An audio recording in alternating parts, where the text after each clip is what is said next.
Hammaga assalomu alaykum. Sizlar bilan men Fixbek. Bugungi videoda Minecraftdagi Top 7 ta kamdan kam uchraydigan vaziyatlar va narsalarni ko'rib chiqamiz. Minecraftda kamdan kam uchraydigan narsalarning bittasi bu pushti qo'y. Uchrash ehtimoli esa 0.164%. Ya'ni 610 ta qo'yning bittasi pushti sifatida chiqadi.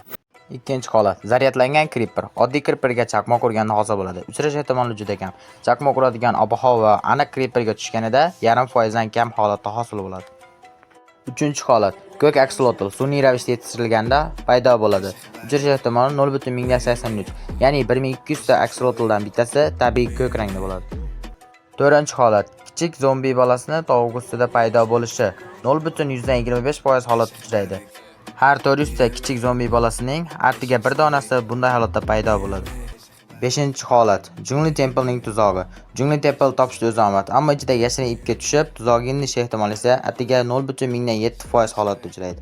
6-holat, sehrlangan oltin olma. Sehrlangan oltin olma asosan Ancient City hamda Nether'dagi qal'alarda uchraydi. Uchrash ehtimoliga 1.4%. 7-holat, Mushroom Fields biomi. Biomlar ichida eng kam spam bo'ladigani, yirtqich moblar spam bo'lmaydi, eng tinch biomlardan biri. Uchratish ehtimoli asosan okean bo'ylarida va xaritaning chekkalarida joylashadi. Video roligimiz shu joyda tugaydi. Videoga like bosing hamda 50 ta likedan so'ng videoning keyingi qismlari chiqadi. Bizning kanalimizda obuna bo'lish hamda like bosish mutlaqo tekin. Shuning uchun bir dona obuna hamda like tugmasini bosib qo'yinglar. Video tugayadi.